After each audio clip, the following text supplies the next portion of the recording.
Some people don't talk much, not because they don't have anything to say, but because by the time a thought reaches their mouth, it has already traveled too far. If that sounds familiar, let me ask you something. Have you ever been in a room full of people, all talking, all laughing, and somehow felt like you were standing slightly behind the moment? Not disconnected, just observing.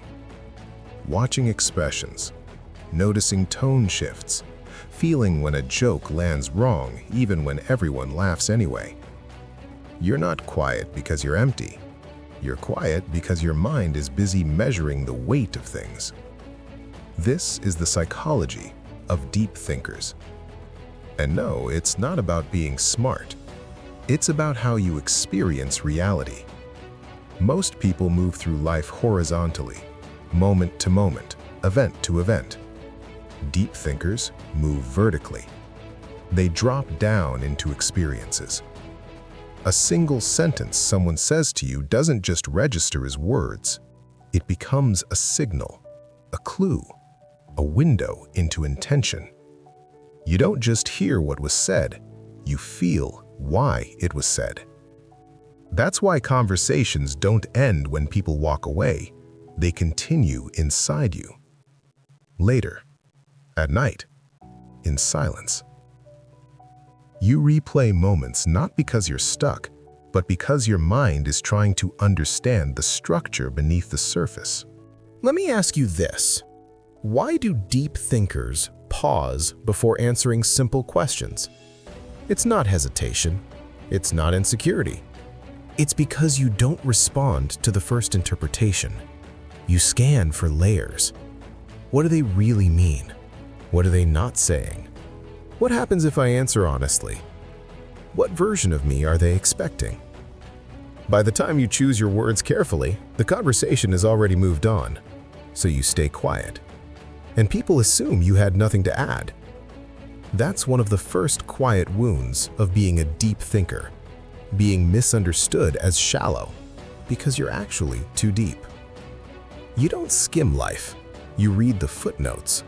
You notice patterns most people ignore. How someone's confidence drops when they talk about their past. How anger often shows up where fear lives.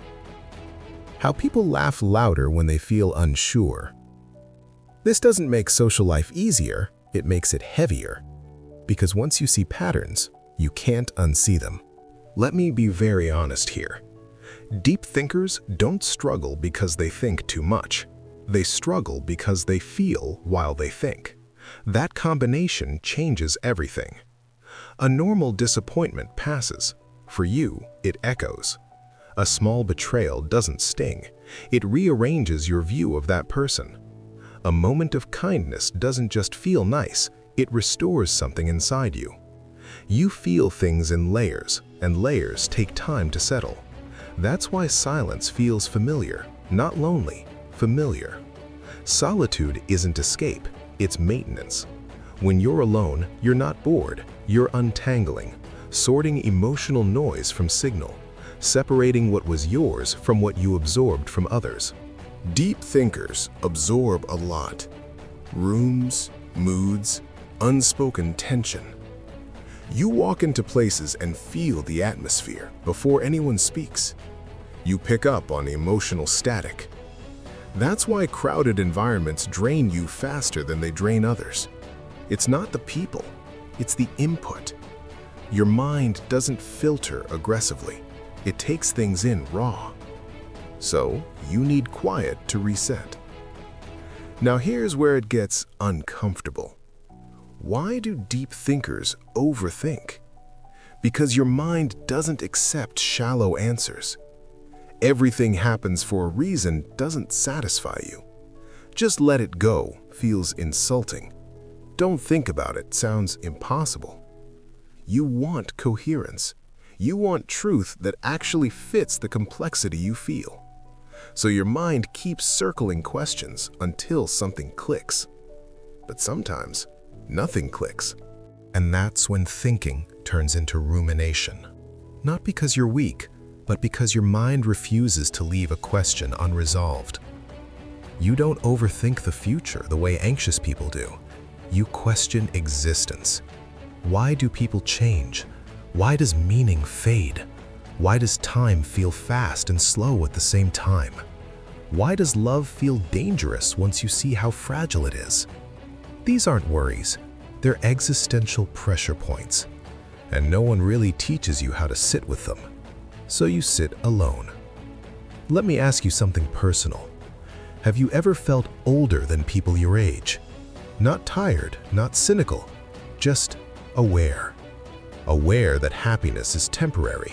Aware that people wear masks without realizing it.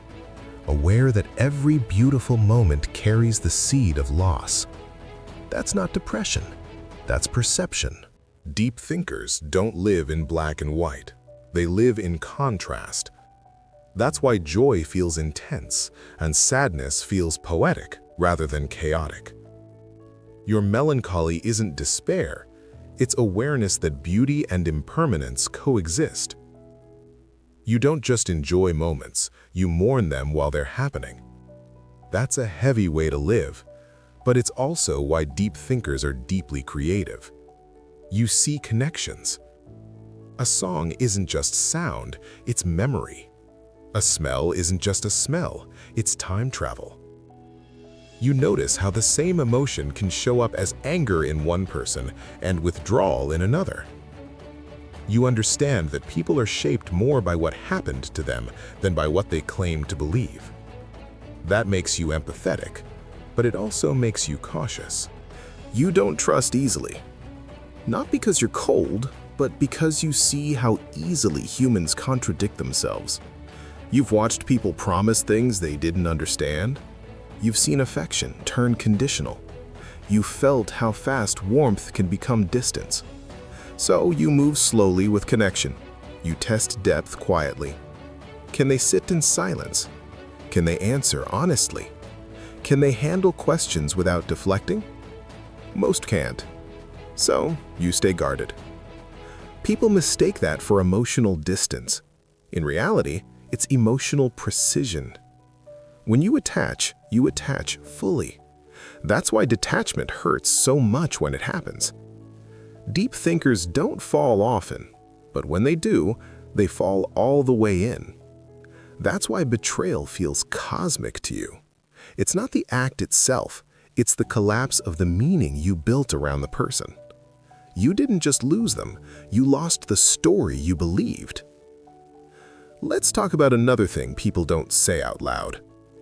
Deep thinkers often feel out of sync with the world. The world rewards speed, instant reactions, hot takes, loud certainty. You move slower. You doubt before you speak. You revise opinions internally.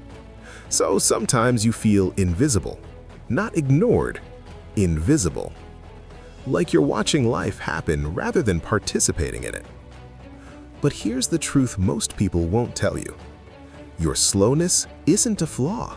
It's resistance to superficiality. You don't rush because you respect complexity. That's why you question systems, traditions, social rules. Not to rebel, but because you want things to make sense. You feel discomfort when something is accepted without thought. You notice contradictions others overlook. That can make you seem distant, or serious, or intense. But intensity is just care without dilution. Even your humor reflects this. You don't joke to fill space, you joke to reveal something absurd or true. Your humor has weight, sometimes darkness, sometimes sharp insight. It's not for everyone. Now, let me say something important. Deep thinking becomes unhealthy when you confuse awareness with control. You can understand everything and still not be responsible for fixing it. You can see patterns without needing to solve people. You don't have to carry the emotional weight of the world just because you can perceive it. The healthiest deep thinkers learn one hard lesson. Peace doesn't come from answers, it comes from presence. Not from stopping thought, but from knowing when to stop digging. Depth isn't about drowning in ideas, it's about knowing when to surface. That pause people notice before you speak? That's not weakness, that's respect for words. You understand that language shapes reality, so you choose carefully. You're not silent because you're empty. You're silent because you're precise. You notice micro-expressions, energy shifts, what changes when certain names are mentioned. You're a quiet detective of emotion. That's why injustice bothers you deeply, why dishonesty feels loud, why shallow validation feels cheap. You crave truth more than approval. That's a lonely path sometimes, but it's also how clarity is born. Deep thinkers don't need more stimulation, they need grounding. Something physical, creative, present. Writing, art, music, movement, ways to anchor thought into reality. Otherwise, the mind lives in too many timelines at once. Past meanings, future possibilities, imagined outcomes. You don't struggle because you think too much. You struggle when you forget to live while thinking. Let me end with this.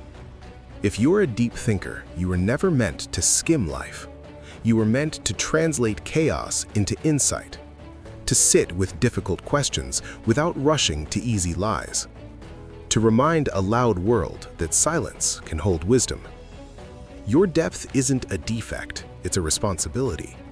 Not to suffer endlessly, but to see clearly. And when you learn to balance that clarity with presence, you don't just understand life, you illuminate it.